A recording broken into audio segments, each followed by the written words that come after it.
Well, welcome everyone. I'd like to call the March 19th, 2025 Atherton Town Council meeting to order at 6 p.m. And we will stand for the Pledge of Allegiance.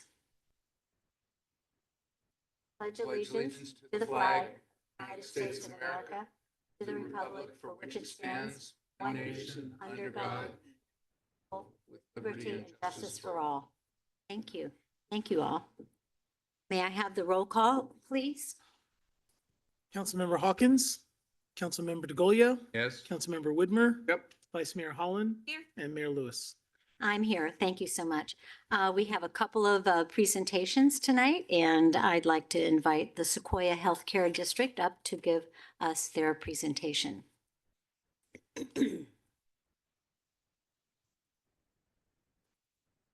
Good. Can you all hear me well? Now, I think we can Great, hear you. thank you. It's nice to be here, council members and Mayor Lewis. My name is Pamela Kurtzman. I am the CEO of Sequoia Healthcare District. And this is our big effort to really reach out to our city councils and re-identify who we are. I think the last presentation's been several years and we've grown a lot and a lot more programs and a lot more offerings within Atherton and Menlo Park in the community. So we have a slideshow that will guide this discussion. I don't see it yet. There we are. Great.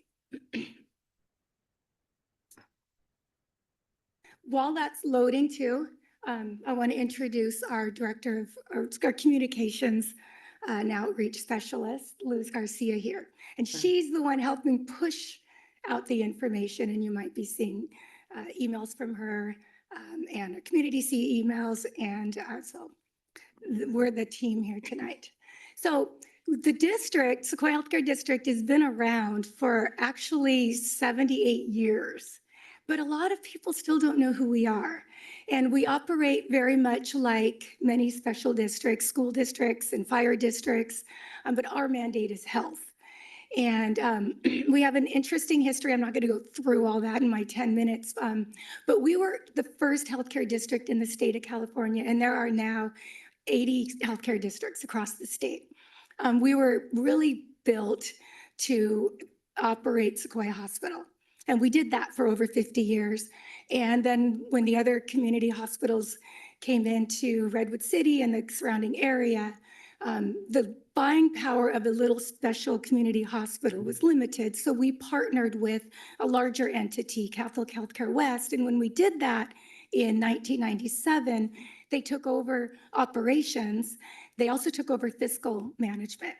That allowed the dollars that we receive from the community, and I'll explain that in a minute, to then be put into public health care services. And ironically, it better keep people out of the hospital. So we are funded primarily through property taxes in 7 cities in southern San Mateo County. And I think there's a slide that shows that next. There we go. So we cover 7 cities within southern San Mateo County, as I said, and it really, if you kind of go down the peninsula, we start up in Foster City. We have about a third of Foster City, but no San Mateo, because think of these lines were drawn in 1946. So then we've got all of Belmont, all of San Carlos, Redwood City. We have all of Atherton. There's a bit of Menlo Park that's off, not within our boundaries, and that's east of 101. We have all of Portola Valley, Woodside, and a little tiny corner of Half Moon Bay. Yeah, so I think it's probably time to visit those boundaries, and at some point we'll work with LAFCO and do that. And so the way that we're structured, we have 5 board of directors. They're all elected by the communities they serve. We are now have moved to zones about 4 years ago. We have Director Martinez in Redwood City in the North Fair Oaks area. Dr. Bill Fong represents the Foster City area. Your newest representative, she's brand new. I don't even have her photo up yet, Kema Garcia Locke. She's a physician assistant and is very busy and had a full schedule tonight. So I get to do this tonight. And then Dr. Sheffrin, Portola Valley. And we actually have an open seat right now. And we'll be making an appointment in the next couple of weeks for that. And that's the representative San Carlos. Our annual revenue is about 22 million.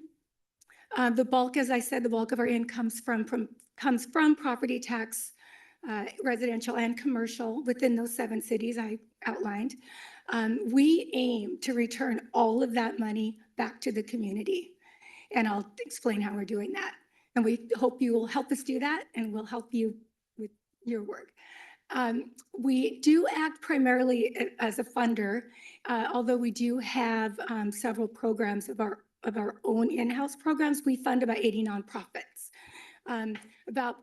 Over 5 million are through our Caring Community Grants program. It's a competitive grants program. There's about 60 nonprofits that we fund through that every year. And then we have our Healthy Schools Initiative, which is close to 6 million now. We're in our 15th year. Within your communities, it's Las Lomitas School District. We fund school nurses there.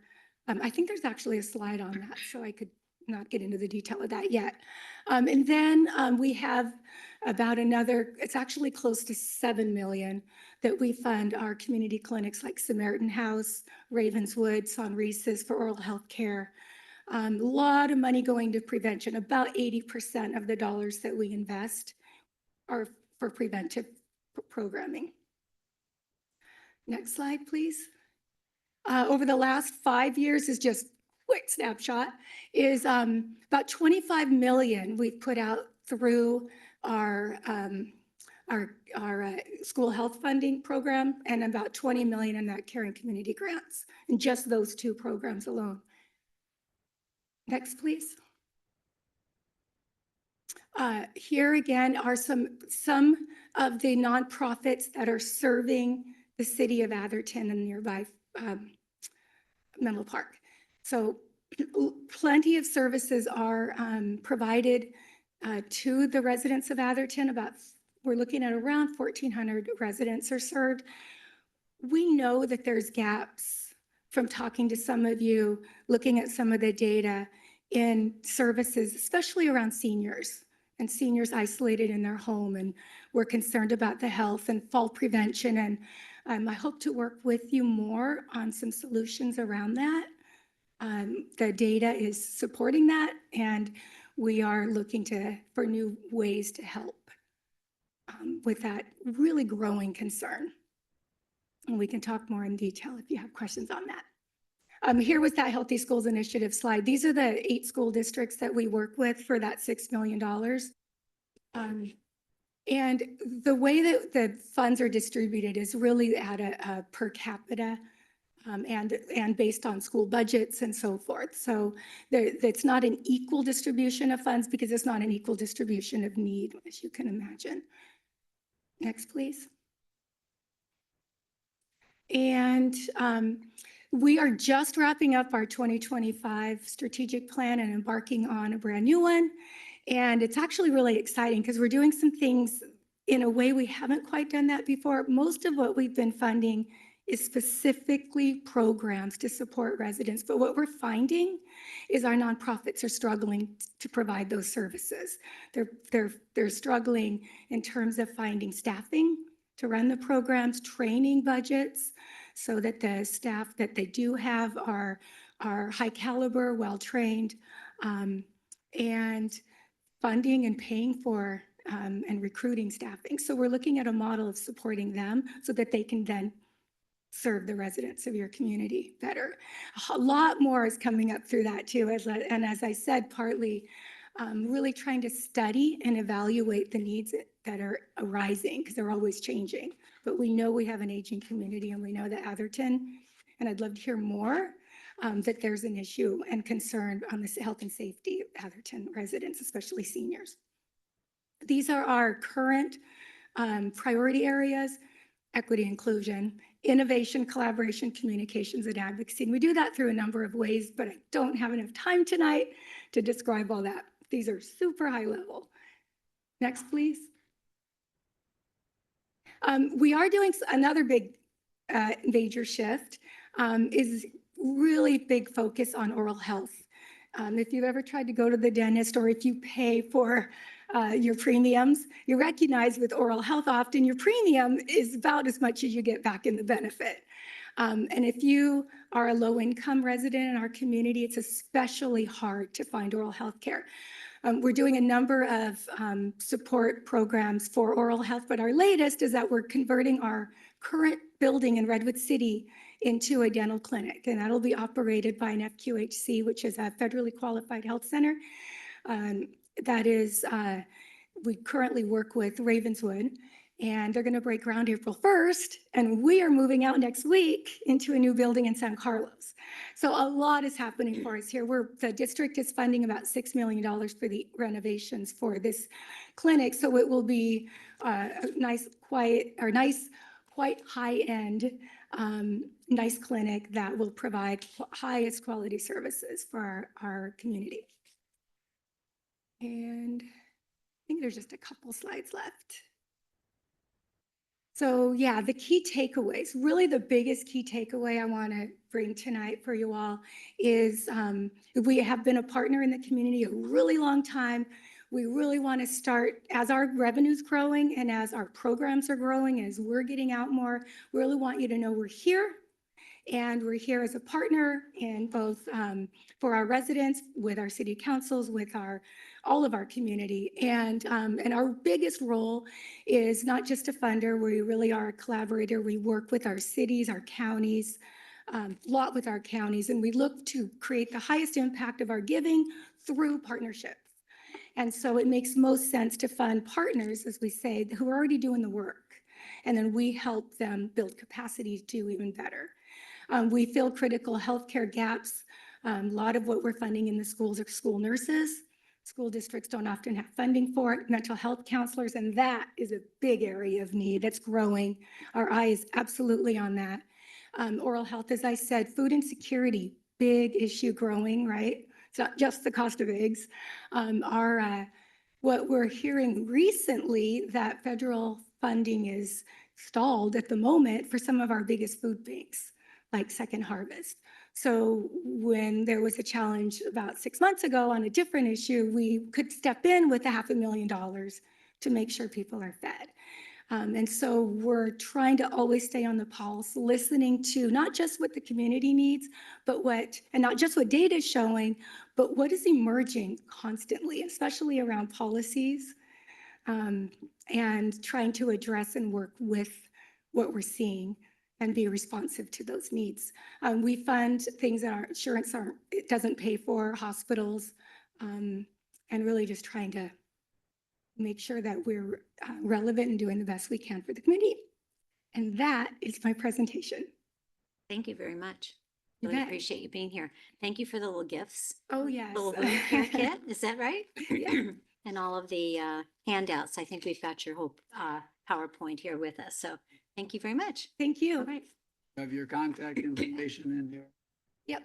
Yeah. Yeah, my contact, if it's not, we'll make sure Luz follows up with that. I don't see it, so No. if you have a card or something like that, I'd Yeah, like to have it. George is holding it up. It's Oh. on the very back. Oh, okay, There's a great, QR thank code. you. Okay. Yeah. Okay, thank you. Okay, our next presentation is one that I always love to have happen here in our council chambers. It is the introduction and swearing in of 2 new police employee staff. Sergeant Doug Richardson, shall we take him first? And then we'll do the management analyst, Alexis. We can do 2 for 1? Okay, Chief, whatever you want to do. So management analyst, Alexis Garcia Dawson, thank you. So good to have you here. Thank you so much.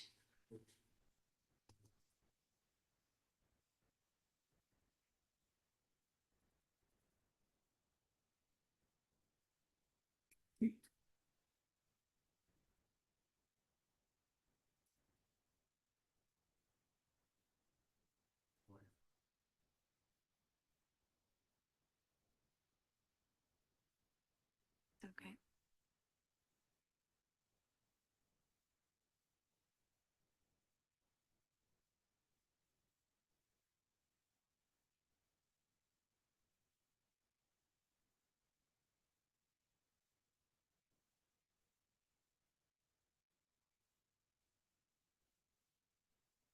So great to have you. Thank you. Well, how about a police department? Overall.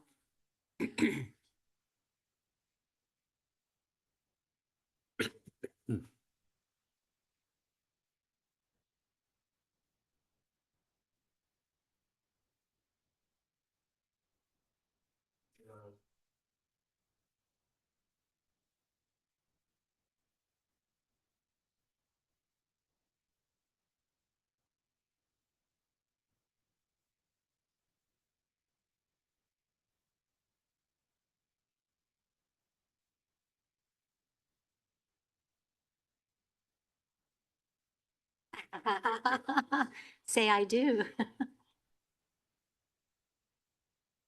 Discharge the duties upon which I'm about to enter. Solemnly swear. I do. Congratulations. Sir.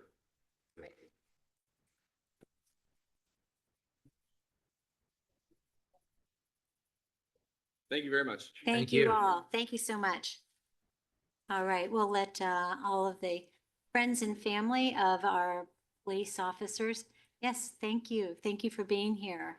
Such a joy. And thank you for your presentation for the Sequoia Health District. Our next portion of the meeting is a time for public comments. And public comments can be either emailed directly to the town. And this portion of the meeting is reserved for persons who are wishing to address the council on any matter that is not on the agenda, but that is within the subject matter of the jurisdiction of the city council. So if there are any members of the public that would like to make a comment on an agenda item that is not on the agenda. I just saw you raise your hand. Subject matter not on the agenda. Okay, and you're limited to 3 minutes. 3 minutes. 3 minutes. Well, 1 minute. That's what it says here. Changed it. Items not on the agenda is limited to 1 minute. Can you do it in 1 minute? I believe so. Speed talk. All right. Good evening, everybody. I'm David. I represent the resident at 2 Floor Place, and we have some concerns about some recent implementations of speed humps on Selby Lane. The council and the traffic committee has done a very good job informing the public about a recent implementation at 160 Selby Lane. But these 3 other speed humps we haven't been made aware of them. And they recently were installed in December. So we would like to get more information if possible about the process that was followed to see the necessity of these speed humps, what studies have been done in terms of collision or speed on Selby Lane, and whether or not notices have gone out properly to the residents in the neighborhood to inform them of the implementation. The 3 speed humps that I'm referring to are 420 Selby Lane, 375 Selby Lane, and 137 Stockbridge Avenue. I don't know if this is better addressed to the traffic committee at next week's meeting, but otherwise we would like to be in touch and get more information. Thank you. Thank you. I'd recommend that you leave your contact information with the city clerk, Anthony Suber, and follow up with Thank you so much. steps. Thank you. Much appreciated. Okay. Any other member of the public would like to public comment at this time? There's no How one. about no, and there's no one online? Okay, moving on. Next is our disclosure of ex parte communications. City council members should disclose any communications that they have had on any agenda items at this time with members of the public. Go ahead. Put your mic down so you can.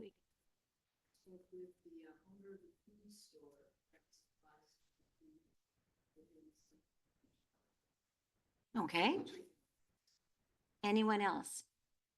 No? Okay. Seeing none, we'll move on to our report. Let's see. Report out of our closed session. Yeah.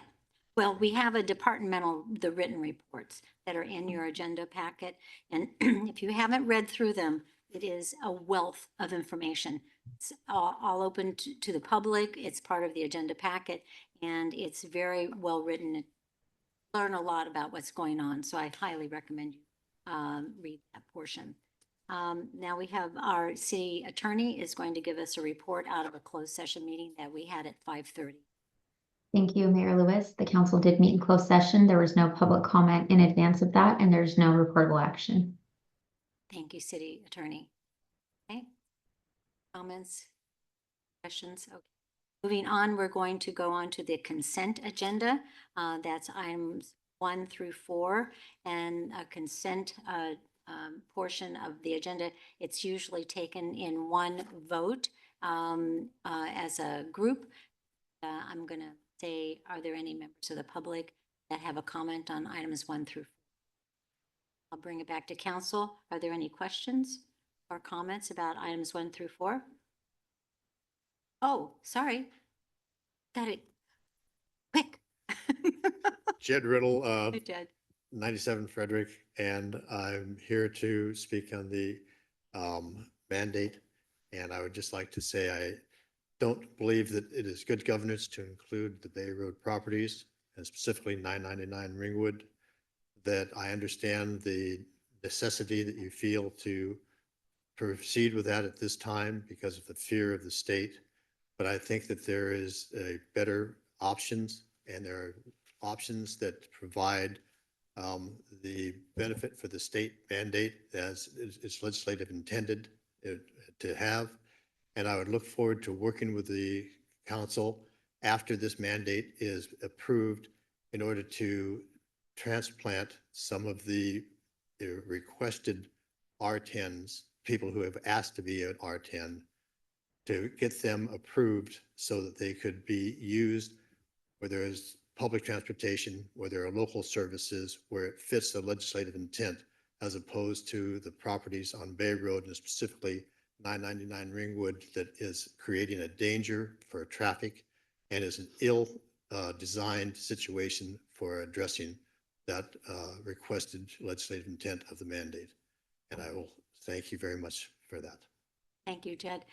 Just for the record, this public comment was in reference to item number 4 on the consent calendar. Are there any comments or questions from the public about it? I'll bring it to council. Any comments or questions about the comment? Okay, so may I get a motion to approve the consent agenda items 1 through 4? So moved. Okay, it's moved. And a second? Second. Vice Mayor, second. Motion by Mr. Widmer. Penny. Okay, all those in favor? Aye. Aye. Any abstentions? Opposed? That passes. Now we're going to go to our public hearing item, but tonight we have no public hearing, so we're going to just blast right past that. And our regular agenda is agenda items number 5, 6, and 7.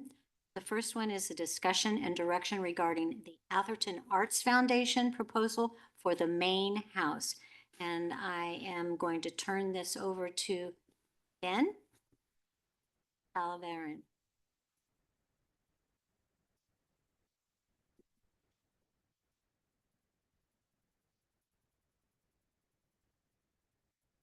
You also have Dorothy in the audience after Ben, if you have any questions for Dorothy as well. Dorothy. Dorothy, oh yes, okay. Okay. Thank you, Honorable Mayor and City Council. My name is Ben Talavera, Management Analyst for Public Works. The item is discussion and direction regarding Atherton Arts Foundation proposal for the main house. It's recommended that the council provide feedback and guidance to staff on the Atherton Arts Foundation's proposal for upstairs main house art and proposed revisions to the park use agreement to include provisions related to the artwork in the main house. A little background on this item. The Atherton Arts Foundation is a designated group recognized by the City Council. The foundation has displayed artwork upstairs in the main house, but this was done without a formal agreement. Recently, town staff installed gallery hanging systems upstairs to facilitate art installations and displays. Issues arose when renters of the main house removed artwork or caused potential damage by leaning items against artwork during rent. At the February 5th, 2025 Park and Rec Committee meeting, the Atherton Arts Foundation submitted a proposal. It aimed to enhance the appearance and atmosphere of the rental space, improve wall displays in the upstairs area, encourage engagement through art displays that highlight local history, showcase works by town and local artists through mini shows, formalize the Atherton Art Foundation's authority to display artwork and allow town oversight of that artwork. Key aspects of the proposal. In order to protect the artwork, artist statements will be added to identify pieces as art and safeguard them through an amendment to the town facility use agreement. Priority would be given to art with historical connections to the town. The Atherton Art Foundation retains ownership of the art that they collect, while pieces donated specifically to the town will remain town property. The town can reject artwork deemed inappropriate. Mini shows. The Atherton Arts Foundation will host mini art shows in the main house, open to the community. These shows will be coordinated with the town, reserving space in advance. The goal is to have 3 to 4 art shows per year. The committee had key discussion points during the meeting. The duration of the art displays, the process for selecting and reviewing artwork, placement and design of artist statements, types of artwork prioritized for display, ownership of displayed artwork, coordination of mini shows, including the frequency and scheduling with town staff, modifications to the park use agreement regarding artwork. The Atherton Arts Foundation reviewed and approved, that proposal was reviewed and approved by their internal board. The Park and Rec Committee recommended forwarding the proposal to the City Council for approval. The town feels a formal agreement with the Atherton Arts Foundation is recommended to better outline responsibilities and protect the artwork. Art should be displayed using a gallery system or other methods that do not damage walls or the main house. A revision to the park use agreement is necessary to ensure renters are aware of the artwork and respect its integrity during the rental period. Designated groups are not charged facility rental fees, but they are responsible for covering any direct costs regarding that rental. Event requirements for the mini shows. The Atherton Art Foundation will need to complete event applications for any mini shows, meet insurance requirements, and ensure events don't interfere with other town activities or events. Staff has no objection to hosting mini shows, provided they meet the designated group policy and do not disrupt paid town activities or events. We've invited members from the Atherton Arts Foundation, as well as our maintenance supervisor, Will Burse, here to answer any questions. I would like to open up the floor for any members of the public who have any questions or comments at this time. Okay, seeing none, I'll bring it back to council. Are there any comments or questions? Councilmember Whitmer. Yeah, just to be clear, and I spoke to George about this earlier, there's a watercolor of the original house that was donated to us from a historical. And agreement of accepting that was that it would be displayed, not be taken down, and that it also used to have a card that said where it came from and what it was, and that seems to have disappeared. So hopefully it's the picture that's next to the computer screen. Mm-hmm. Oh, it's the one. Okay, it's this one. It's this one here.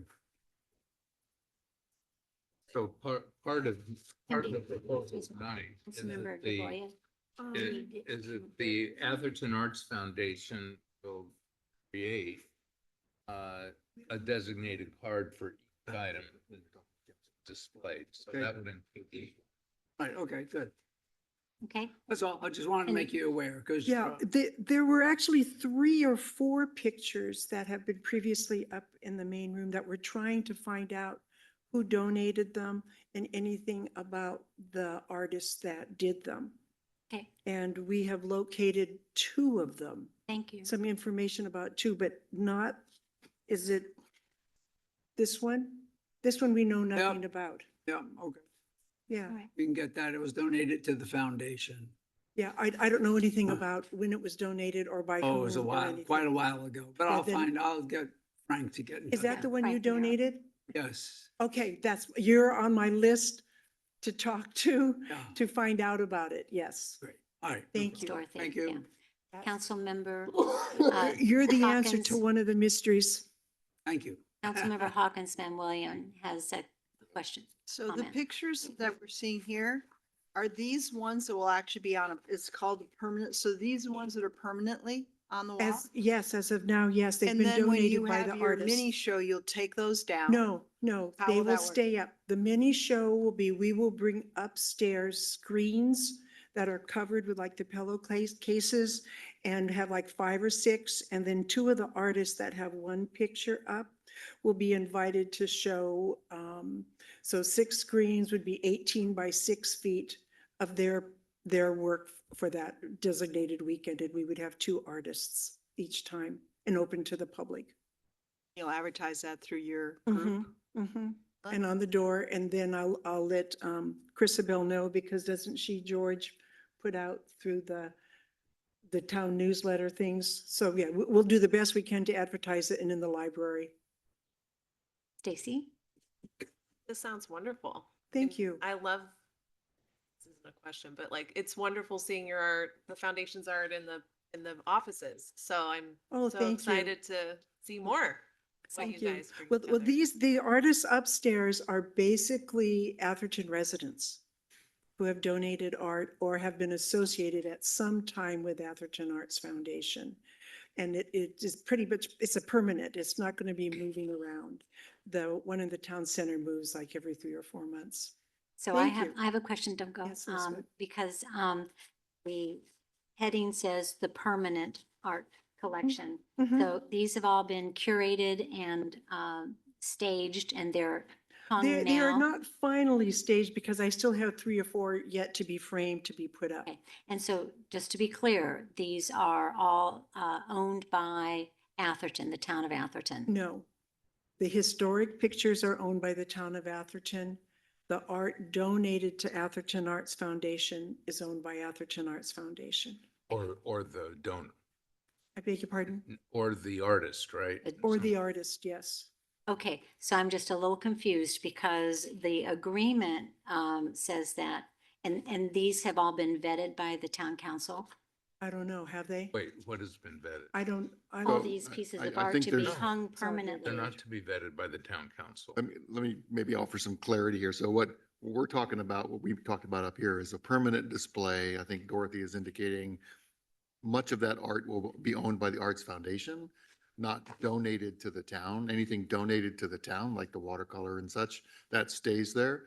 But if the Art Foundation opted to change any of this permanent stuff, you'd have the authority to do that, right? yes, yes. And we're also in the process of potentially receiving more for the town of Atherton. And I've been kind of the liaison. The Holbrook Palmer's granddaughters have artifacts and more artwork they want to donate to the town. And they've asked me to kind of be the intermediary. That is not in the possession of Atherton Arts Anything Foundation. donated to the town. Yes. Has to be accepted by the city council. Yes. Before it's put on Yes. display. Yes, and Rick Okay. has been, we've been contacted by a gentleman whose father was the head caretaker of the grounds, who has a watercolor that he would like to donate. So okay, go ahead, Diana. Are any of the pieces that we have there by established artists and or worth of any amount of money? Yes, Okay. And so they require any special insurance on our part? we've got it, So it's all covered by you? yes. Except if renters damage it, then the renters have to take care But of we it. haven't had. opportunity to I would review. say one thing that's not a question. I think you've been doing an absolutely amazing job with Thank the you. classes and this spring season. Yeah. The Thank you. classes and everything have been Shaking just his head. phenomenal. So thank Thank you. you. Wait till you guys see what we're doing for Earth Earth Day. Day. Oh, I I'm so know, it's excited. awesome. Okay, we're not It's talking about Earth Day. It's pretty cool. Sorry, because Well, I'm I'm going to still. talk to you about that later then. I just want to Elizabeth. stay focused on this because in your attachment to the Atherton Arts Foundation proposal for upstairs main house art, it says specific art contributed would be chosen by AAF with the agreement that the town may reject any specific piece of artwork deemed. Yes. So Yes. who does that review? I don't know. I asked the city manager and he says it's up to the council. And the I don't- council has not. I- Donated art is up to the council. This, the way conversation is going, I'm learning that it's a permanent art foundation. Yeah. So I should be reviewing these or. So I somebody have should a be reviewing problem these. with it being a permanent, that it's something that is a permanent installation if the town council hasn't had a chance to review, analyze, and evaluate. I mean, Well, you're very welcome to go over and evaluate, analyze, and review any pictures there. And if there's not. I think, Dorothy, we matching, need they will more be of a taken down. process. It's not that kind of Yeah. that we don't run a government that way, individually. So, okay, Rick, you're on Park and Rec. You've had more information than I have about this. I've been very involved with this. So the concept here is that the Atherton Arts Foundation will choose art that is made by Atherton artists, but is not historic art. And that will be approved by the city manager, town staff. That's the concept here. So the ability to reject art if it's deemed inappropriate would be in the hands of the city manager. For art that is historic art, it would be donated to the town, and that would be approved by the town council. If we But- accept the donation. Correct. Yeah. But of things that are coming. it's not proposed that the town council get involved in evaluating every piece of art that the Atherton Arts Foundation recommends putting up in the main house. That would be done by town staff. And that art would continue to be owned either by the Arts Foundation or the artist. That's up to the Arts Foundation. And they will be responsible for hanging it, and they will be responsible for placing a little note next to it that is like you would see in a museum, and it's designed to provide information to the viewer. Say again, Mona? Thank you. Mayor Lewis, I just wanted to opine on the form of the agreement. The staff report does include a draft park use agreement, which is essentially allowing a third party to access and be able to use all or a portion of the town space.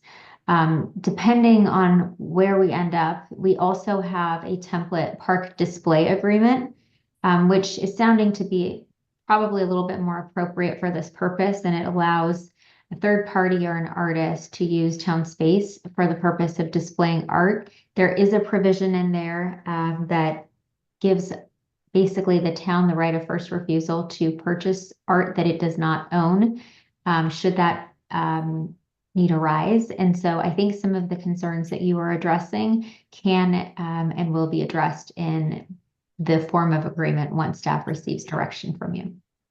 City Attorney, are you referencing item 6.5 in the park use agreement that has been added? I'm sorry, say that again.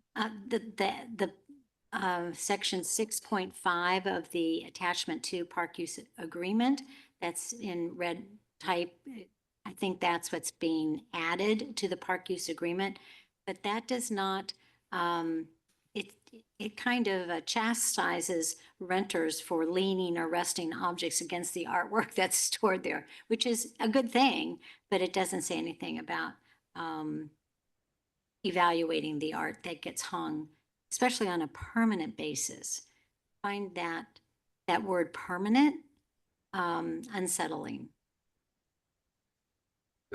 The use of the word permanent is in contrast to the temporary art that is displayed in the town center, which is put up for a short period of time, and staff is involved in the transition of that art as it changes. The The concept for the main house is that it will not be in that kind of a rotating pattern. But the word permanent means that it'll be there longer. But it can be removed anytime staff decides to have it removed, or the Arts Foundation decides to remove it because the artist may want the art back or for whatever reason. I think we need to change the word. Permanent means,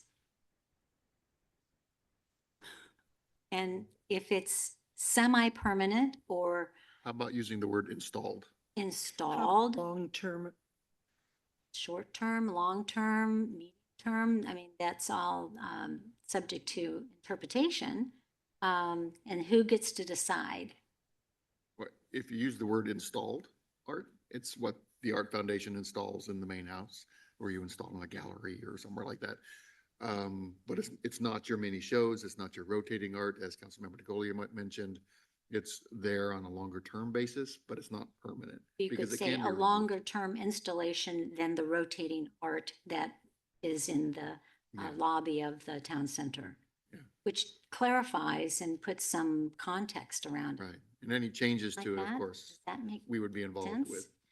And then you'd be involved in Yeah. that. Or we could create a little ad hoc art committee, art review from council. I think Councilmember Whitmer would love that. Yeah, I've been on art committee. I bet you have. Maybe next time we'll think about that. Yeah, next time. I think What- we'll do that next time, okay? Let's not do it this time. I think we're on quite a lot. Dorothy, you're doing a great job. Honestly, it's really amazing, because the Art Foundation is just thriving and so many people are participating. thank you. I remember a day when it was 2 to 4 people Oh, struggling we have along. wait lists for many classes now.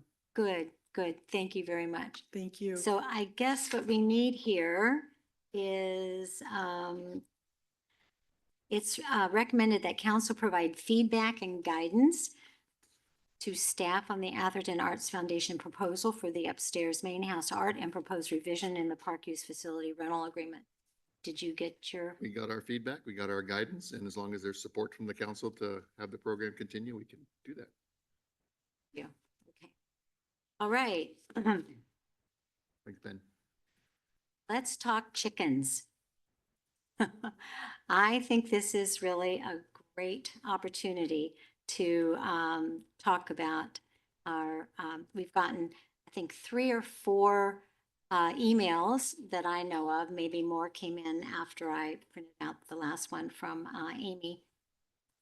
What we have on the agenda is to review and give direction regarding Chapter 6.04 of the Animal Control section in our municipal code. Last February, we talked about chickens and coops and permits and how many you can have, kind of landed on 3, right? Seems like that's not something, well, so how are we going to do this? Right now, the number of chickens allowed based on the parcel size was only suggested as a discussion point from the February 19th meeting. Ordinance was modified to address chickens in 2016, so we're coming back and taking another look at it. How do we want to do this? Why don't we open it up to the public for any comments and opinions? And then Staff report? the staff report is, yes, but it doesn't really, it's just kind of a summary. George wants to talk. for a Does long George time want to give about- a staff Oh, report no. like Oh. usual? I'm happy to George- provide some George isn't background doing information. so good. So as the mayor indicated, this came before the planning commission back in 2016. At that time, there was extensive public engagement and outreach to get folks to the commission to talk about the keeping of chickens and changes to the animal control ordinance. The second table in the staff report is what was recommended by the planning commission. Lots less than 21,780 square feet, no chickens allowed. 21,781 to 43,560, up to 5 chickens, and then it goes up to 10 for larger lots. Lots above 87,000 square feet could keep up to 20 chickens. So then it made that recommendation to the city council, came to the city council in 2016. Council reviewed it. Council made some modifications to it. That's the first table. We rounded the numbers of the square feet of the lot sizes. And the reason you did that was to make it more inclusive of the Atherton acre, so that that was included. And the largest amount of lots in that category of 40,000 to 80,000 square feet, you got about 1,624 of them. They can keep up to 10 chickens. Lots smaller than 40,000 square feet were limited to 3. And the council changed that number from 5 to 3. And the concerns of the council, inferring from the minutes, was that you wanted to make sure that it was the person keeping the chickens that was actually keeping the chickens, not the neighbors. So that the chicken coops wouldn't be right up against the neighboring fence. It wouldn't be in the setback area. It would be closer to the home. The only caveat to that was that the planning code requires an 8-foot separation between structures. So that's where the minimum of 8 feet came in. So it can't be closer than 8 feet to any other structure, but it needs to be outside of the setback in the buildable area of the property owner keeping the chickens. And you implemented a permit rule for that too. And that's basically the staff report. You, at the last meeting, after we readopted it because we failed to include it when we made changes last year, it was adopted in the same form it's been since 2016.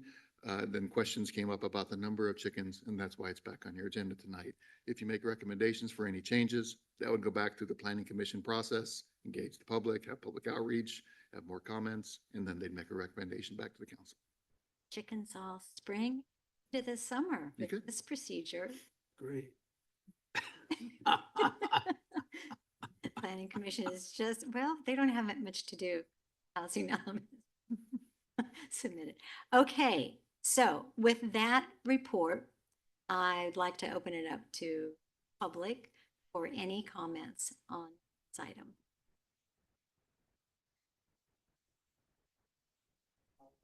I'm George Manuelian, 89 Share Drive in Atherton. Moved to Atherton because it was a nice rural community, and the whole point of Atherton not having sidewalks is to become a rural community. Many of us in Atherton have chickens. I would strongly recommend the city council to set out a vote or a memo, an email, any sort of notification to all the neighbors to truly understand what the residents want. Because I hate to say it, and I don't mean to be rude, but you guys are not in touch with the people who live here. I went and knocked on the doors of all my neighbors who have chickens. They were furious. You guys should hear what they say. So a lot of us have chickens, and the rules that you guys are trying to pass would make it so that we can't have chickens anymore. By the time I move it 20 feet from here and 35 feet from there, I'd have to put them in the middle, either in the middle of the swimming pool or on the patio of my house, which doesn't make sense. And then you're talking about cities like Redwood City that allow you to have 20 chickens in more than 5,000 square feet. But I moved to Atherton, I have an acre or 2 acres, and I have to limit the number of chickens. Why? You know, dogs bark, I understand that. Cats can scratch you. What do chickens do? And why should we limit them? And why should you have the right to tell me how to live my life and restrict what makes me happy? So I want you guys to really think about this and really get the voice of the people that live here. Listen to them, ask them what they want. So that's all my comments. Thank you. What else? I am not an Atherton resident. Oh, okay. However, You're welcome. okay, I own the feed store in Redwood City that supports 45% of our business is poultry, the rest is horses and some small animals. And in that business, we support people having chickens. We probably put out about 6 tons of chicken feed a week. 6 tons. Yes. There's a lot of chickens around here. 12,000 Within pounds. Atherton, I tried to look through our database and stuff. So it's somewhere between 50 and 125 people have chickens within Atherton. We work with the chicken laws that are available between what is in the county. We've seen compliance to those laws, which is usually mostly common sense. A lot of people have attempted to put numbers, and most of it is an issue of basically most people taking care of cleanliness, noise, which is a lot less than that. And those are basically the issues. We work with about 7 different 4-H clubs. We support 40 different schools hatching eggs for Easter. They all love that. We supply all the food for Sacred Heart for their animals. So we are in the community. We believe in education. We educate a lot of people in the proper care. It's very important. These are wonderful animals, and they give you breakfast. And it's very common within Woodside, Portola Valley, Redwood City, Belmont, San Bruno, and all of these towns have a lot of people that enjoy having these animals there. And in terms of being able to make, there are a couple towns that have some rigid rules. And I would say the compliance, I noticed that you have the rules are for permitting here, and 2 permits were issued. And so you have about a 3 or 4% compliance ratio. And by making laws that are not followed, that just makes you guys lose your credibility in being able to pick these particular laws as opposed to doing some common sense. And so the ones I mostly look at is what the county recommends, the 6 and 10 based upon a lot size of like 2,500 and 7,500. Again, I understand Atherton is a very special town and has a very high reputation to lead to. But if the issue is to make it a attractive place for people to come, and I know a lot of the residents that do have chickens, all of them I don't know, but they see it as a very important part of quality of life. Do you have any questions? I just want to clarify what you said about from your database. Yes. Maybe 50 up to 125. Yes. There's probably a store somewhere that people are going to. And I just wonder if, so I just want to clarify from your. In order to do that, there's some in Half Moon Bay Mhm. and some in Yeah. San Jose. Trying to But get for the a rest sense the- of, how many residents actually do have chickens or want to have chickens. So, I Oh, mean, yeah. A lot of them do. Yeah. A lot of them enjoy them. And have there been issues that were raised within the town? Nuisance issues, There noise? have been in the past, and, periodically there are, roosters, sense of a random rooster coming into We the floor. understand that's Yeah. not acceptable. Or chickens that kind of ramble around, kind of get under the fence or through the fence into somebody else's yard. Escapees. Escapees, Yes. yeah. The one other question that I had in reading the almanac issue and the minutes that you had, it says that all of the enforcement is done by the county. No, we have a code enforcement officer. Oh, okay. But we're not a proactive, and we don't go knocking on people's door and saying, let me in, let me see what you got back there. It's all complaint driven, so. Okay, that's what I mean. Mhm. Is there any of the staff that do that? Are they educated in proper chicken care?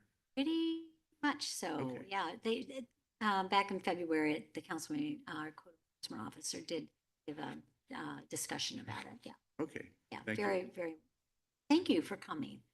Appreciate it. Anyone else? Okay, time to bring it back to council. Who's to go first? A lot to say, but I'll I'll let go first. go first. You want to go first, Mr. Widmer? Sure. We'll come down, we'll just kind of go from left to right. Yeah, first off, so this ordinance has been in place, as mentioned, quite a while. There are a number of people that have them. Perhaps they got that we had a requirement of where to put the coops and where that you had to get a license because people hadn't gotten one.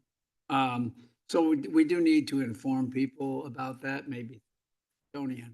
I took the time to look up who has chicken requirements around here. I know there was just a comment about Redwood City allows you to have so many. Their ordinance, which is number 5.26, says the maximum of 3. So I know people in Redwood City that have more than 3, then they're in violation. You have 3 ducks, geese, 3 turkeys, or 3 chickens. Roosters over 4, or age of 4, have to be. The county, as was just mentioned, they require a space of 2,500 square feet, and they have 6. So, and if it's over 7,500 square feet, then Palo Alto just says you can have a maximum of 6. Those are the only ones in this area that have one. The rest of the people are covered by county's rule. The issue I see is, as was pointed out in our ordinance, where you keep those chickens. And if you want to have chickens, then you keep the chickens. Don't push them to the back of your yard and make your neighbors have the chickens, because the chickens do make noise. Unlike an email that we got that says they softly cluck, they don't. Got chickens on both sides of me, and they do make noise.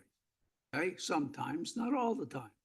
So I think people should be allowed to have chickens. No big issue there. I thought our numbers that we'd come up with back in 2016 were reasonable.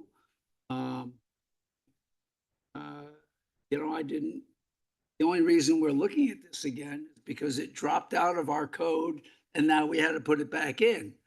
But it was by accident that it went out, but this code has already been there.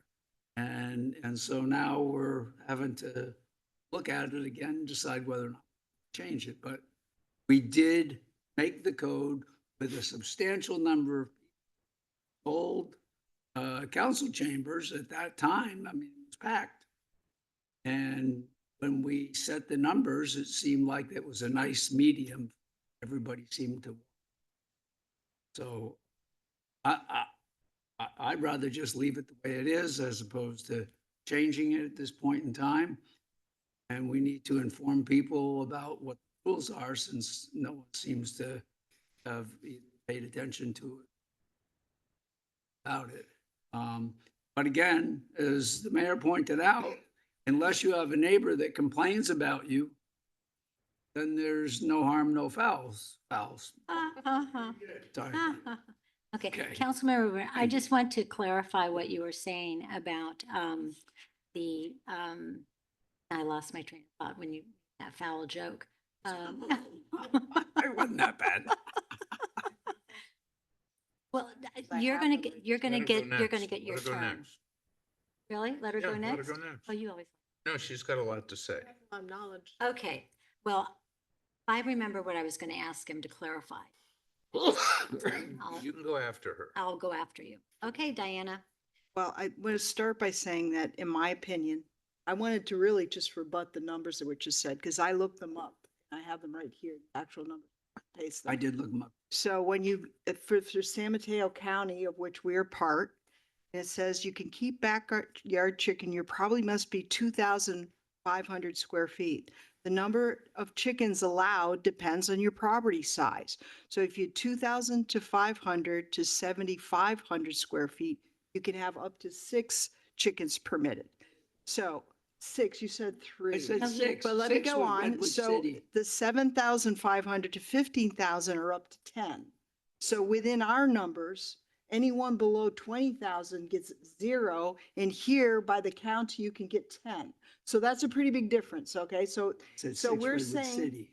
you're not Out. listening? Well, he's clarifying his, because he did say city. He didn't- Okay, he I'm gonna didn't get to say Redwood the City San- next, okay? I'm gonna get to that one next. I was Gave you the clarifying ordinance San number. Mateo. But what the point I'm making, let me summarize it simply, is that in our rules, anyone under 20,000 square feet gets to have 0. Here in our county, of which we're part, they would have over 10 chickens.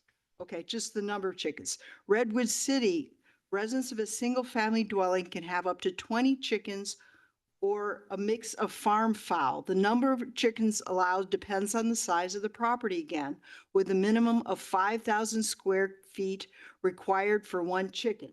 So 5,000, you get one. So how, do the math on what we're saying, because people in 20,000 don't get any here. So that again is extreme. So we have in our community the largest lot sizes and the most restrictive, and we claim we're rural in nature. So I'll go on for a minute because it's important to see that all the other cities around us have addressed this and how they've done it. In Menlo Park, that's probably the most restrictive one, but they actually allow roosters, which surprises me. And and then also Hillsborough allows 20 hens without a permit. So the other question is how many other cities require permit? And if you look at the bigger cities like San Francisco and San Jose, which have really small lots, you can have up to 20. You can have a large number of chickens, but they have to be 20 feet from the neighbor's residence. So to pull and no permit required. So in the bigger cities, you don't need a permit at all. And it's all based on the distance. And let me back up to see the premise of how these rules are set in place have to do with health and hygiene. So almost all of them going up to the big cities say, the experts say that it should be they vary between 30 and 50 feet from a residence. So most of the other cities will say, okay, it can only be 20 feet from your neighbor's house and 20 feet from your house. They don't do anything about the property lines, which is the approach we're taking. And in the meantime, if it has to be 20 to 30 to 50 feet away from your house, we're allowing it within 8 feet, which would violate all the health and safety things that are what everybody else thinks is important. So we're kind of backwards on that. So I think we need to focus on health and sound impacts, which is what most of the other people do. I totally agree with the rooster ban. I totally agree with all the health and sanitary rules that we have. And I might even consider adding some about being humanely treated or something like free range, which is not, means differently than what you think it does. And I think instead of basing it on adjacent properties, I think we should do what other people do is based on safety and hygiene and say, we can rely on the 20 feet, which is what most cities say, or we can have staff review and look at a bigger setback if we want to go to, a subset of experts who say it should be 30 to 50 feet away and use that as the rule. So the rule is based on the actual what we're monitoring. I think the numbers of chickens are out of line with what everybody else is doing. And furthermore, having 3 chickens, these are flock animals. So they need to be in a flock or they're not healthy and they don't develop their normal behavior patterns if they're not in a flock. And second, this based on 3 chickens is enough for 2 people to eat. So if you have a family of 4, you're going to go through all the effort to get the chickens and you're still going to have to buy at the store because you don't have enough for your family of 4. So most people would recommend 6. And if you go on expert chicken sites, they tell starter people to start with 6 chickens for the flock reason and for providing for your family. We also, I learned in this process, don't allow people to have rabbits, which was new to me, and or ducks or other small animals. So you cannot have any of those. I mean, how many kids have rabbits in their backyard? I don't know, but I didn't know they were illegal here. So, yeah, rabbits are not on the agenda, so don't bring it up okay. again. All right. Okay? I'll give you a pass right now, but that's it. Okay. Wait till Easter. Wait till Easter. I'll talk about rabbits. Okay. All right. I think Councilmember Miles Holland, all these hyphenated. I was going to talk about last names. sustainability, but I can talk about that You later. can wrap it up I later. just have a question. I have a process question, George. So my understanding is tonight, if we wanted to make a change, we essentially have to refer it down to the planning commission. So the question tonight is not how many chickens, it's do we want to change? That's And correct. the other question is do we want to fit setbacks again of the structures of the coops? And I think like what you're saying is good. But like, we need to the specific question we're asking is, do we want to bring this to the planning commission? Yes or no? Yeah, exactly. And that's a nice summary. However, I think this is a time for us to express ourselves, and we'll let Councilmember Hawkins Manuelian complete her expression. I think it's great. Well, to answer what you just said, Stacy, I absolutely think we should go back to the planning, but even more importantly, we should get the input of the community. Because I think that anything that's a lifestyle decision, everything from sound ordinance to saying to a person how many animals and what kind they can have, we need to get input. We shouldn't dictate that, in my view. So I think we should go back to the planning, and we should get input from the residents. And the last point that I didn't get to make is that as a city, we're supposed to be proposing sustainability. This is part of sustainability. We tell people to get their free downspouts, their composting. There are cities in Europe that they give chickens away because they process food scraps, and they lessen our footprint of food. So this is something we're supposed to be promoting as opposed to making it hard. When you have to pay $600 for a permit to buy, people are saying to me, the chickens only cost 50 cents, but we're charging them $600 to have them.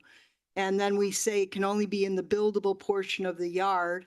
Well, the buildable portion is usually where the house is. And a lot of our houses are so big, they're taking up a majority of the buildable portion of the yard. So, but by just those two rules, you're making it almost impossible for many residents to have it. And then to make the distinction for people who have smaller lots in Atherton, which are actually the bigger lots in other city, and say they can't have any at all, that's pretty extreme. So I guess that's it. Okay, Let's thank leave it you. at that. Thank you so much. We'll see if we can circle back around for you to make more comments later. Councilmember DeGoya, please. Well, I'd say that the most important thing is that we need to allow our residents to do what they want to do. And I don't feel the need to assert all kinds of rules and regulations. I'm happy to defer to the county. I do think the issue before us is whether or not we refer to the planning commission or not. That's exactly the right issue, and I think we should do that. And the planning commission can look at these different issues. I agree that to charge $650 to have chickens makes absolutely no sense. We shouldn't do that, or else that's why only 2 of 125 possible people have gotten permits, because who wants to pay $650 to have $1.50's worth of chickens? So we should do what our residents want, and we should refer to the planning commission, let them investigate it, and it'll come back to us. And I'm very comfortable just going with the county and not regulating this. Are you finished? Okay. Thank you. Thank you all for your lively and impassioned opinions on this. You know, it's so funny. I remember in 2016, again, some of my colleagues do too, when the council chambers over in that old building were just packed to the gills. And it was a different council makeup at that point also. And so, there was some members wanting none at all, so there was a compromise. And so the old ordinance that we have had in place for a long time was that compromise. And, looking at it now with new eyes and new environmental consciousness, I think that we really do need to rewrite the ordinance to be something that is more compatible and responsive to our residents' needs. Now, I don't know that we know what our, residents' needs are or their desires are, as a whole community. I'm sure that we have, even if it was 300 chicken owners, right, parcels, we have 2,500 parcels, okay, in our town. So 300 would be 10%. And what about the other 90% who says, hell no, I don't want any chickens next to me? But maybe they don't. They just don't want to take care of them. I agree. I am from Louisville, Kentucky, and all my cousins had farms, and we always went over and they had chickens and pigs, but they also had, 10, 100 acres, and they were farmland. Anyway, so I feel like we need to rewrite the ordinance. And so if we all can vote to send it back to planning. Perhaps I can craft something in terms of what that direction would be. Yes, To direct the planning commission to engage in a public process to examine setbacks, numbers of chickens, permit fee, or even permit requirements, and make recommendations for any changes balanced against best practices for chicken keeping. okay. I mean, speaking about the permit fee, probably, obviously, it's huge. It's kind of out proportion, and nobody wants to file for a permit and pay that fee. And so we don't know who has chickens, and whether or not they're taking care of them or building a proper coop that's not going to let them get away and into other people's yards. So, maybe with the thought of reducing that fee. Well, there is, staff time involved in processing a permit, conducting the field inspection, that sort of thing. The council is free to set that fee below that actual cost and then subsidize chickens in a way, or you can set it, exactly at that cost. We could start a fundraiser for subsidy. I make one last Well, the thing is, I think that, if you're going to build a structure in the backyard, there's an issue of health and safety. I wonder if our city attorney wanted to weigh in on any of this. I'm going to put her on the spot. Mona? Oh, thank you. I don't have anything further. I think we were just looking for direction to see if changes needed to be made, and I can work with staff after we receive that direction from the planning commission. Super. Through the Okay. mayor, can I make one But- last Yeah. comment? Yes. Okay. Can I say one thing? I mean, to your summary, I think that the planning commission should also look at not over-regulating it and county. That's what Menlo Park.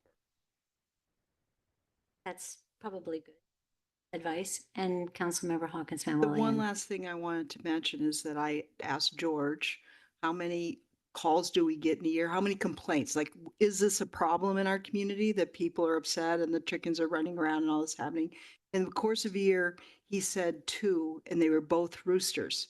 So if it's 2 complaints a year and it's all roosters, and everyone says no to roosters, you've solved the problem right there. Certainly. So let's Okay. remember what we're regulating and why. Well, yeah, no roosters is a good thing. I live very close to Sacred Heart, and Sacred Heart has a farm over there. If anybody's gone, it's like there's chickens and rabbits and everything, and roosters. There are a number of roosters.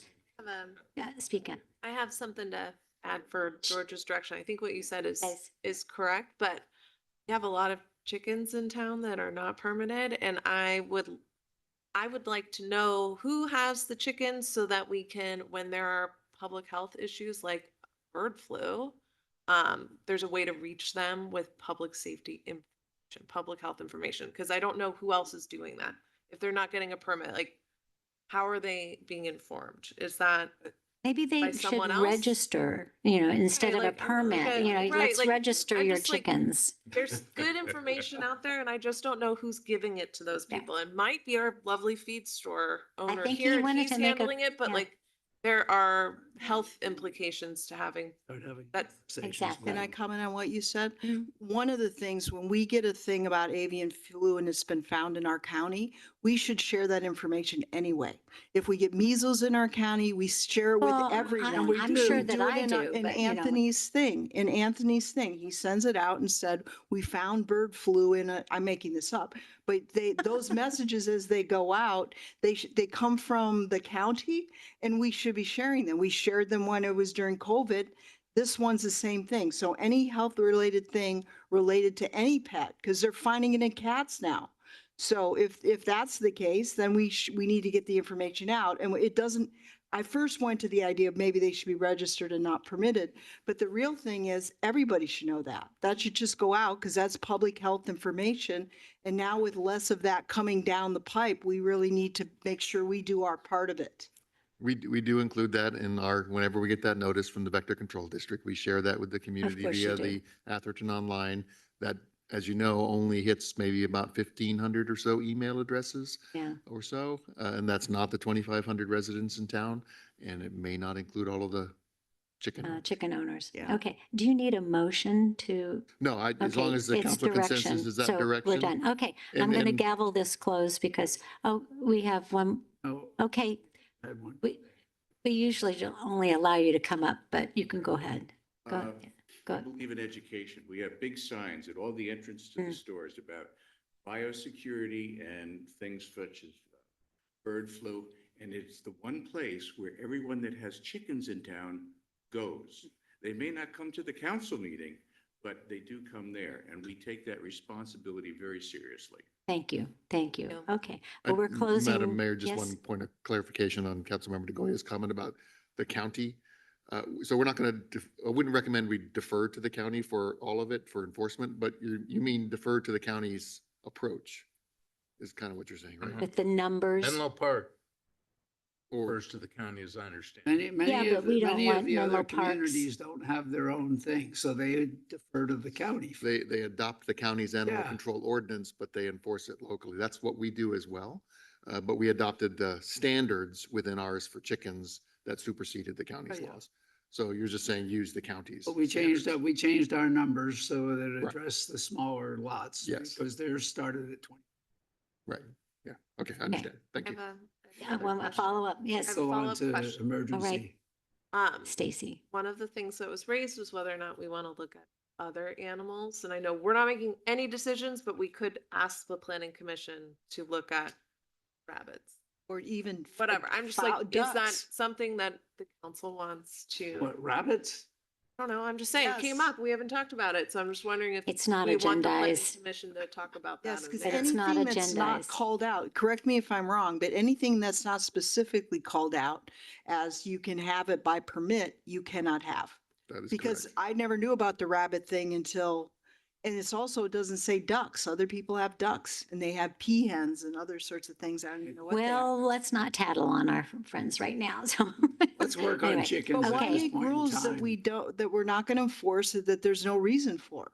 Well, maybe we can agendize that Why at don't a we later. ask the staff to get back to us with recommendations of what other cities do for rules beyond what Bill and I said, as well as how they handle all this? Because this is under the title of animal control, remember? This was not listed chickens. This was listed as animal control in our agenda item today. The council can direct that be analyzed by the planning commission as part of a holistic review of the ordinance and start from there if you'd like.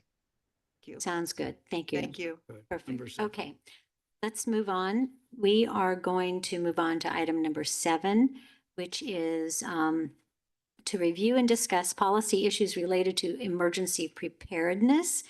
And I'm going to turn it back over to Mr. Rodericks. Thank you, Madam Mayor, members of the council. What you have before you is kind of an attempt by me to extract some policy questions that were raised during the last council meeting during a council member's report out. And those related to emergency preparedness and general public safety.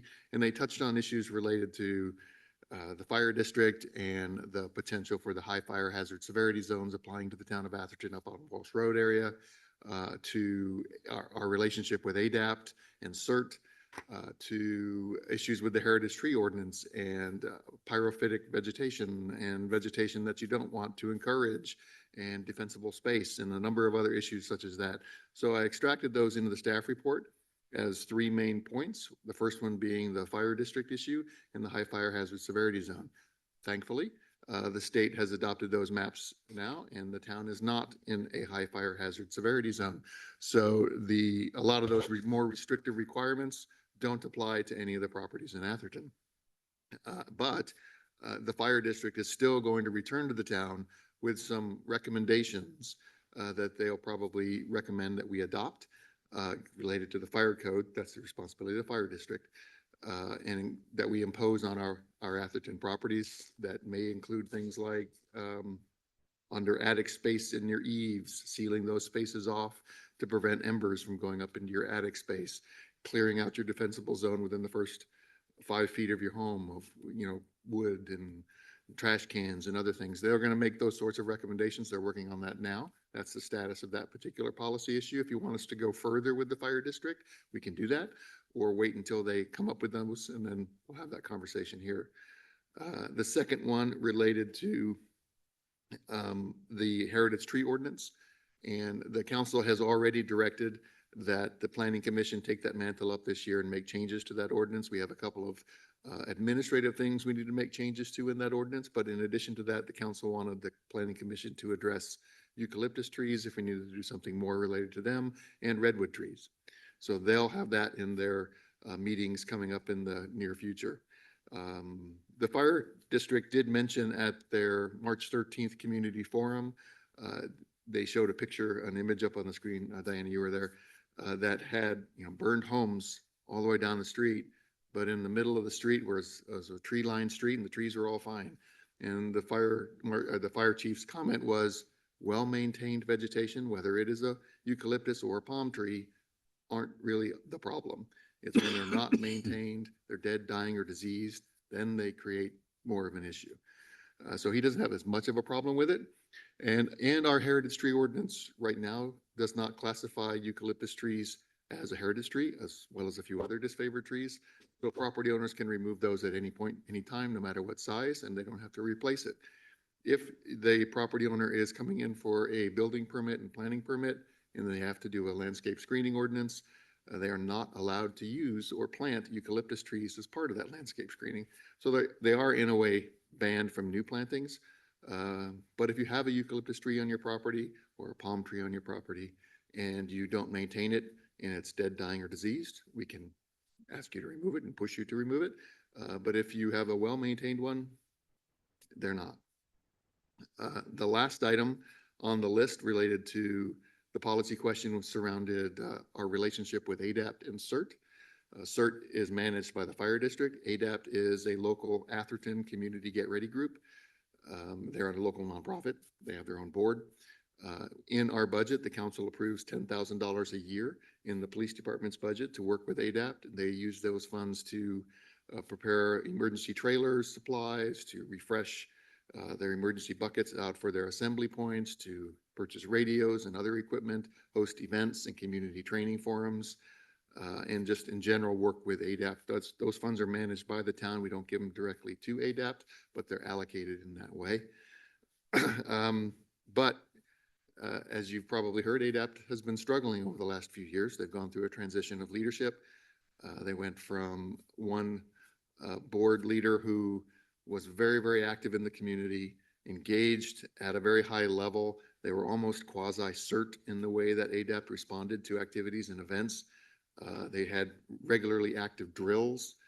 They got maybe 40, 50, 60 people coming out for drills. I remember one we had in the lot out here with little skeletons on the road, and they practiced moving the skeletons for disasters and moving cars and such.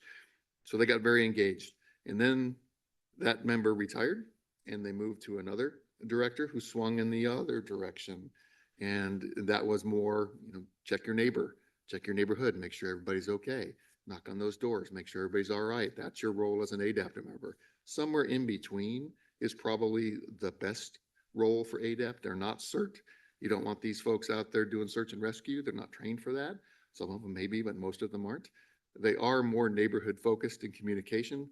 They are the town's resources out in the field to communicate up to our EOC via their ham radios or others, or FRS radios, to communicate to the EOC that their neighborhood is okay. That's what we use them for. We've used them for storm management. They've gone out and they've checked drains for us during heavy winter storms. So we use them various ways, but not as search and rescue, not like CERT. But finding that happy medium is important. I spoke with Councilmember Hawkins Manuelian this week about a contract I had when I was a city manager in another community where we shared an emergency preparedness coordinator. Menlo Park now has an emergency preparedness coordinator on staff. So we've reached out to the city of Menlo Park to find out if maybe there's an opportunity to share some staff level leadership to help locally here, because disasters don't know town boundaries, they go across boundaries. So maybe that's an opportunity. We're exploring that. But that's That's where we are. Also in the staff report is a list of staff training and recommended training for council members. There's a couple of ICS courses for council members. Most of you have gone through them. Some of you may not have. So they're recommended that you do that. There's a whole laundry list of other classes and training that staff has gone through, depending on what their role is in the EOC. And the chief and I and other staff have gone through even higher level training with FEMA and the Department of Homeland Security. So your staff are well-trained to respond, but in the event of a response, that's where ADAPT comes in for the local community, because we're going to be busy for the first 4, 5, 6, 7 days if it's a large-scale disaster, and we're not going to be on your street knocking on your door making sure you're okay. That concludes the staff report.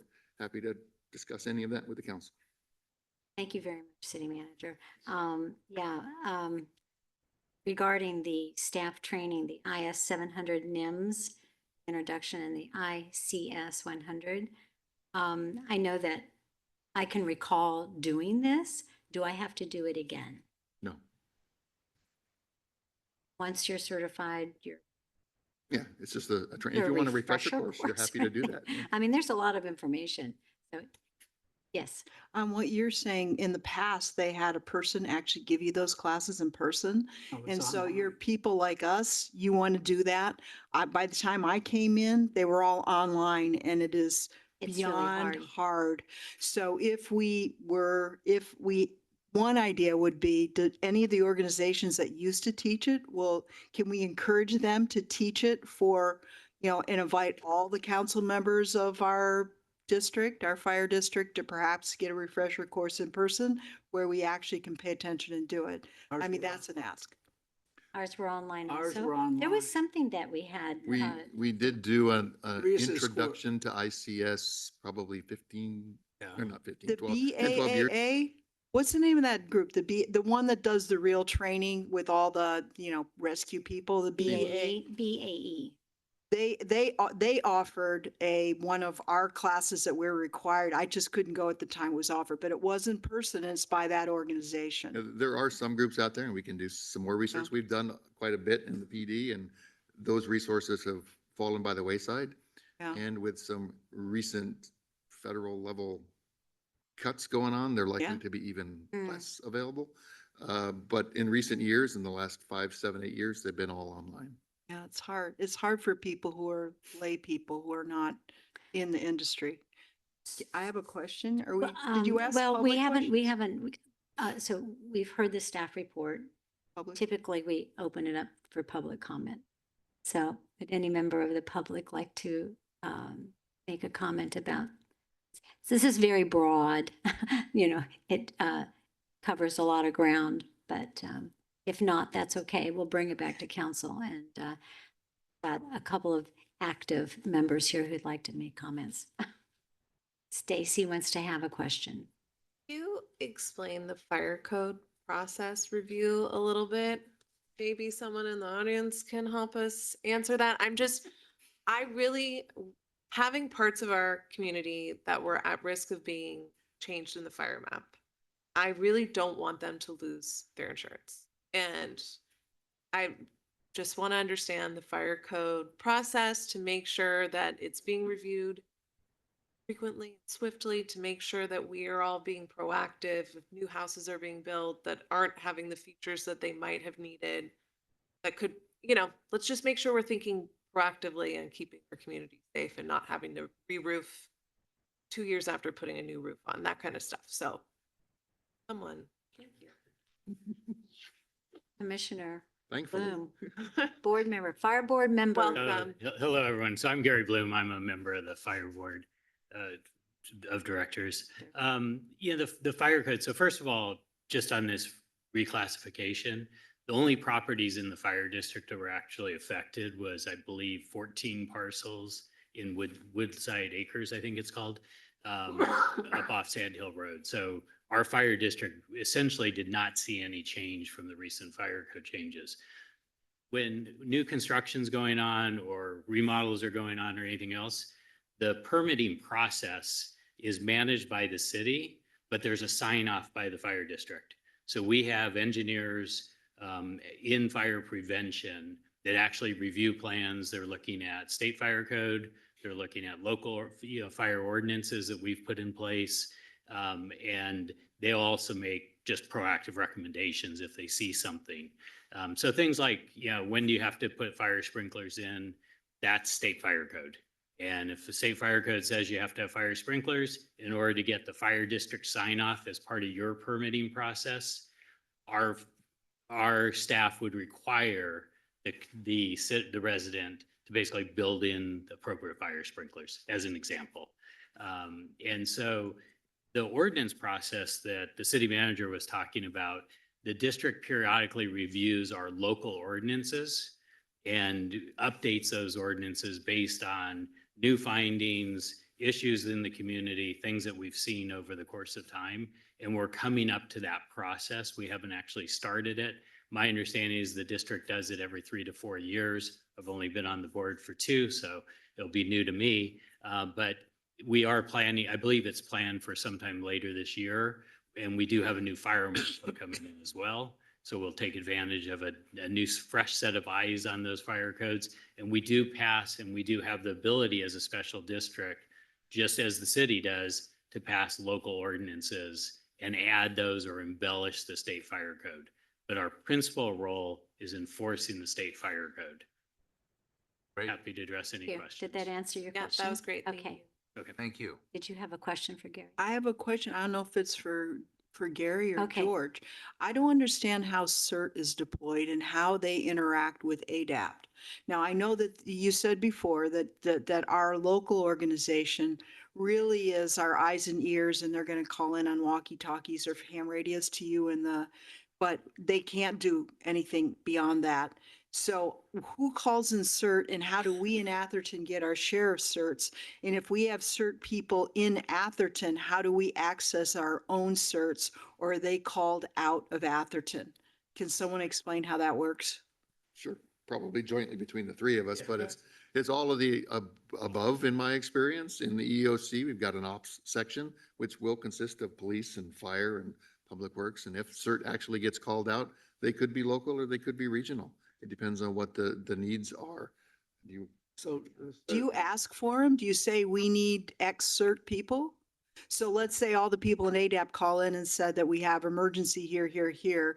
You could say we need X number of CERT trained rescue people, and then you call it into fire or into, how does it, yeah. It goes through the EOC, so it's got a little chain that it goes through, but essentially, yeah. Yeah, so what typically happens in any localized disaster is the city usually stands up an EOC. The county also has the EOC capability. So depending on kind of the cascading effect, if we take the wind events that we had during the current year, I believe the county did stand up their EOC. I believe Atherton stood up theirs. The fire district would normally participate. We actually stood up a small local one within the fire district, but that was predominantly to deal with the next level down of calls, the non-emergency calls, of which there were hundreds backlogged. And so we stood up just a couple people that were managing this list of backlog calls so we could clear them. And then we could call the county communications and simply say, these 15 reports, you can take those off your list. We've already taken care of those. And we are using prevention staff, office staff, anybody that could essentially resolve non-emergency, non-life safety issues were put to work essentially. So when it comes to the CERT volunteers, one of the principal functions the fire district has is to provide CERT training for the community. So we have CERT trainers on staff. They stay very current. They go to the conferences, they go to the education updates. CERT has changed over the years. And then once we have a CERT volunteer, we keep track of that CERT volunteer and we keep a database of them available. And in answer to how they get deployed through the local EOC, they would make a request that says we need X number of CERT people to do the following functions. We always like to, with CERT, make sure we understand the function, because not all CERT members are created equally. Some are physically able to do certain things, some are not physically able to do certain things. So we like to know what we're deploying them on. And at that point, we would call down through our list of CERT volunteers and find a group of CERT volunteers to apply to a particular program. And during the storms, I believe the police chief here actually did activate local CERT volunteers for a number of activities, I think mostly storm drains and I don't know what all, I wasn't involved, so. All hazards. Okay, so they were activated. That would be CERT volunteers probably trained by the fire district and kept in our database. Some of them could have been Atherton residents. They can go across. The CERT people that go through CERT, they want to be active. So they are more than happy to come deploy in Atherton if they're not needed in their local community. But we've been told that in an emergency that we have to be prepared to be by ourselves for X number of days. I guess kind of it's longer than 4, I think. But anyway, so we know that the experts are not, that the fire's not going to be, would you say, what is it? 4 to 7 days. 4 to 4 to 7. 7 days. And then our fire, because they're so good, they're going to be deployed to like the city and places where there's more dense people. So we have to wait for them to get to us. Does the same thing happen with CERT? Well, if you have X number of CERT, well, the CERT, this, like our Atherton certs don't have to stay in Atherton. You can send them to San Francisco too, right? So how does that work? Does it work the same, or they citywide deploy to where they live? So there's a lot to unpack in that question. And I don't know how much time you want to spend on. You know, as a CERT But- myself, I'm part of ADAP as well. I'm also an area coordinator, and I would stay with my area. There are many CERTs that are in ADAP, and they're doing the same type of thing. And so, yes, if you're not deployed in your area, then you go wherever your need is going to be. But I know there's other CERTs that went through the same classes as me that live in our area, and we would use them in our area. And when we're done with them, they can go somewhere else. Generally other speaking, area. CERT volunteers are a local resource. There's no formal mutual aid system for CERT volunteers. So there's not a process under which the state says we need 50 people for XYZ. That would come from sheriff search and rescue teams. Example is I was deployed up to Butte County for the Paradise fires when we were doing the searches up there. But that was through search and rescue. That's through the sheriff's office. We are a resource that's in the state OES, essentially mutual aid system. But as far as training goes, that's really about as far down in the volunteer world as that goes. Volunteer firefighters, volunteer sheriff search and rescue people that are all certified in all kinds of different things, from medical to rescue to other things. So the CERT volunteers are generally a local resource. They wouldn't be sent up to San Francisco. The other thing I would tell you in a local disaster, our resources in the fire district would be applied to our fire district first. And we have the ability, and we've done it in the past, to turn down mutual aid requests. So the way the mutual aid system works is State Office of Emergency Services or FEMA at the federal level, they request the resource and we get an opportunity to respond to say we're available or we're not available. And we have had times where we've had to turn it down. We turned down, I believe a few years ago, one of the FEMA requests for a federal disaster, because we had too many firefighters in San Mateo County and within our task force were deployed to wildfires in California. So we just could not staff a full team. We just turned it down.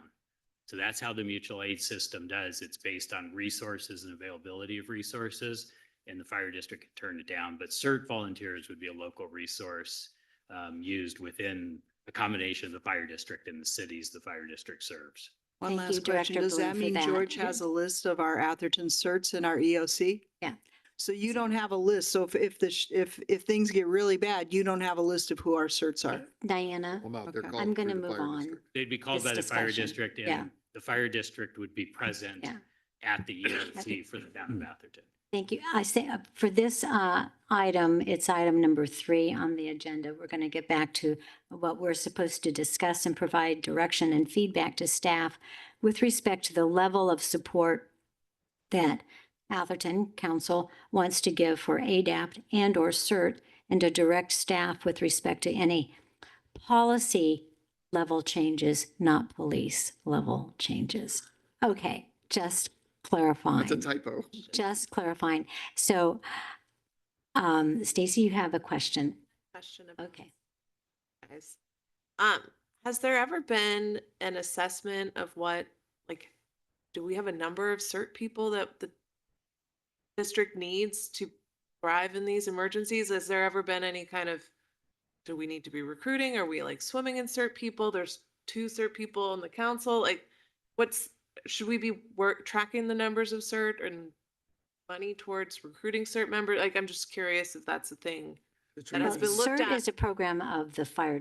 Right, that's why I'm wondering if the fire district is tracking that, and if that's a policy question of, do we need to Training help is them free. recruit?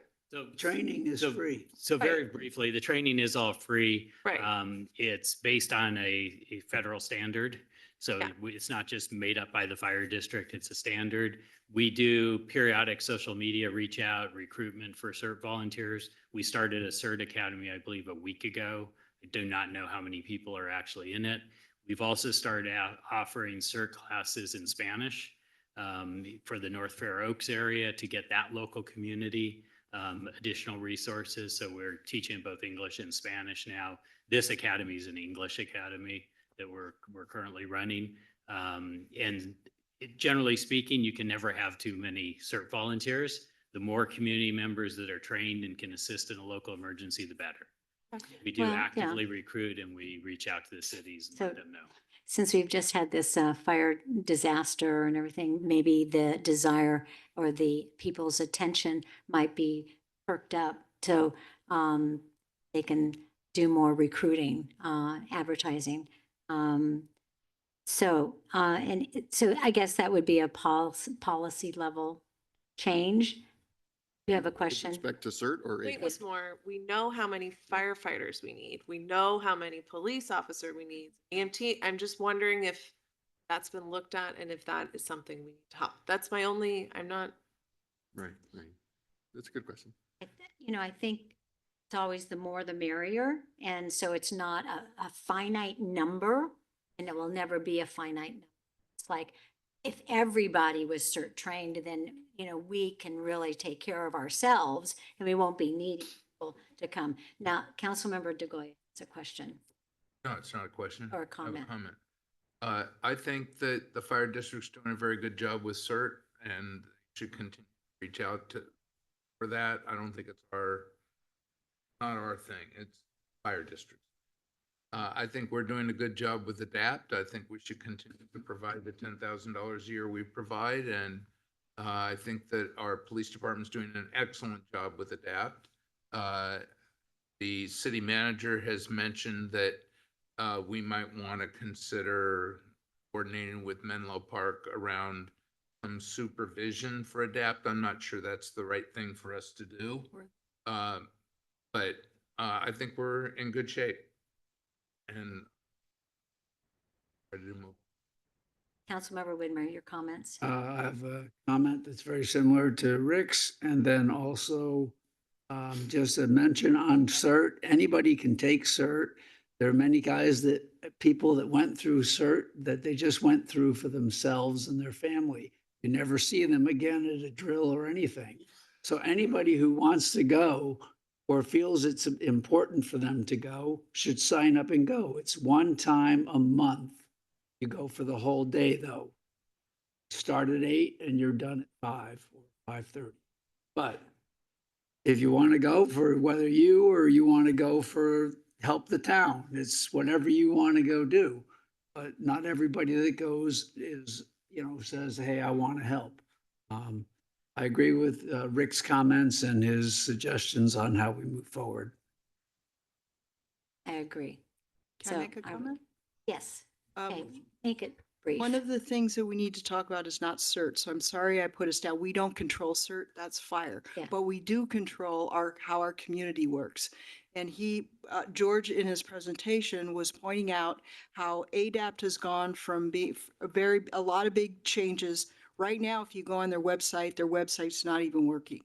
And we have a group of people, about 30 people that are trained from the Tom Prusing years. And he had a very specific procedure.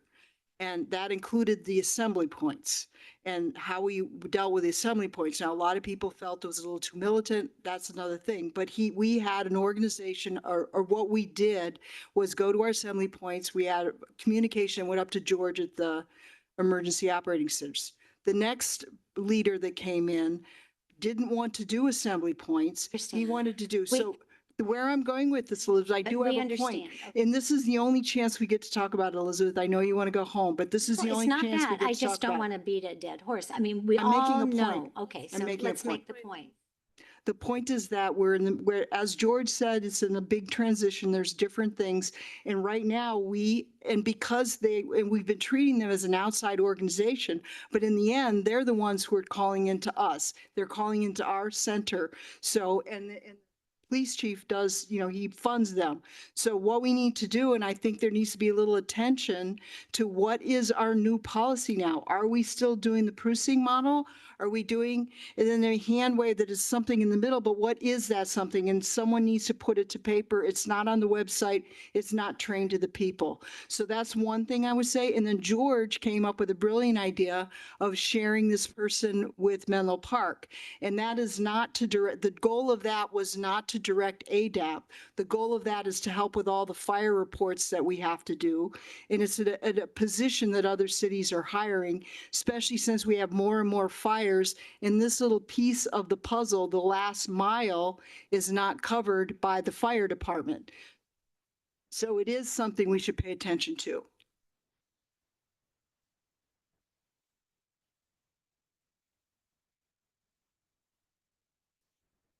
So ADAP is a designated group, and they co-sponsor trainings, events, and local activities and programs in support of disaster preparedness.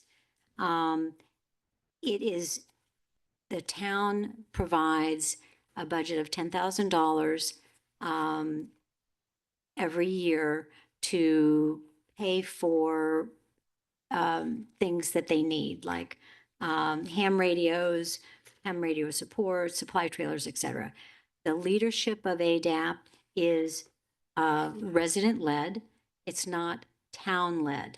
It is not a town organization that's managed by the town. That they call into the town. So we can say that on the surface, but the truth of it is, they're the walkie-talkies that call into George. They're the ham radios that call into George. And he didn't explain what he was saying, the position that he's talking about sharing. Other cities do it. During an emergency, they would call into the EOC. Yes, that's emergency their whole officer. point. Right. I remember when ADAP started years ago with, can't remember the guy's name, and Jamelian, Dr. Jamelian, and it was just fledgling. And they came to council and asked for money to help them with their caches and stuff. Yeah, it needs new leadership. It needs new leadership. And I don't know if council wants to authorize the town to take that leadership role. George, I can don't you think we explain have better that what town. the 8 hours would and what that I don't person think would we do? have that ability. No, ADAPT is a separate nonprofit Yeah. organization Yeah. from the town. Yeah. With respect to that shared position, it was with the city of Belvedere and the town of Tiburon. Town of Tiburon police officer, or emergency preparedness coordinator was shared with the city of Belvedere. I was the city manager there. We got about 8 to 10 hours worth of work out of that individual. Had them have a desk in the city of Belvedere. They provided not only collaboration and coordination with the local emergency preparedness group in Belvedere, the Get Ready group, but they also assisted the town in its preparation of its safety element, hazard mitigation plans, and other things that we're doing amongst various different staff as other duties as assigned. So they wear different hats and they try and do those things. This person would be focused on those things. So that's what the other benefit they'd be providing to the town, in addition to helping manage the volunteer groups out there, such as ADAPT. When you say manage, They're not in you're talking, control or I anything. think you're talking different Yeah. levels of Correct. leadership here. Yeah, it's because- just, it's not oversight, Yeah. it's not control, it's just best practices. I can help you do some training. Here's some resources you can connect to. This is what we'd recommend you do, but they don't. But that's very different from what Diana, because to fill Tom Prusing's shoes, we'd need to clone him, get And some of that's, his then that's DNA. totally up to ADAPT. And that's totally up to ADAPT. And I don't know how to resolve that here right It's now. not our issue. Yeah. It's ADAPT's issue. I move adjournment. I so can. Give it back. Any public questions or anything? One more time? No? I think we've, Jerry? 2 minutes. There's always a public comment at the end. Oh, yeah, right. I was on the ADAP board for a few years and I still maintain the trailers, do the books, stuff like that. But Tom was a very forceful, dynamic leader. But the issue came down to the change in policy was that the yearly drill he conducted was more like a mass casualty event. And 80% of the people involved were not Atherton residents. They came from miles away because this is what they love to do. They want to do the disaster preparedness. And the idea was to get the residents to survive the first week and to take care of people 3 homes away. And I think they're redoing the website right now. I think the chief might know more about that, but I believe they're redoing the website. And Matt McWright did a great job. He was a dynamic leader there. But it's trying to find somebody who wants to volunteer time. I was the treasurer and they can't find a replacement for me. I've been doing it. I'm the unofficial treasurer for the last 2 years because they can't find someone who'll do it. And that's one of the basic problems is finding someone who will do it. And you go to an ADAPT meeting and there's about 10 people who are directly involved, either police or board members, and then you have like 15 other people, and everybody's over 65. So yeah, it's just lack of enthusiasm for it. Right. It's not going to happen to me. No. Was there Thank ever you. Appreciate your discussion to merge comments. with the MPC Ready? I'm Pardon sorry. me? Has MPC Ready ever discussed merging with them? Because they Thank- do have young people. Diana, she I has left the to board make before then. have a question and you just jumped right on over her. I'm sorry. Yes. Apologize, Yeah. Stacey. It's great. Okay. I thought, Forgive me, please. Jerry, that was a great summary. I think what I was going to say is that if it makes me uncomfortable knowing that policy of how an emergency services organization is changing based on leadership, I think that is something that concerns me. How's like a new fire chief, we're not just like all of a sudden handling fires differently. So I don't think this is an issue of the council, but I'm wondering if there's someone who knows more about emergency services who can get more involved in helping streamline things and clarify things and give a little bit more marching orders. So maybe this is where that Menlo Park person would be a very useful resource. I don't think we're not experts, but No. the freewheeling direction change of ADAPT is something that concerns me.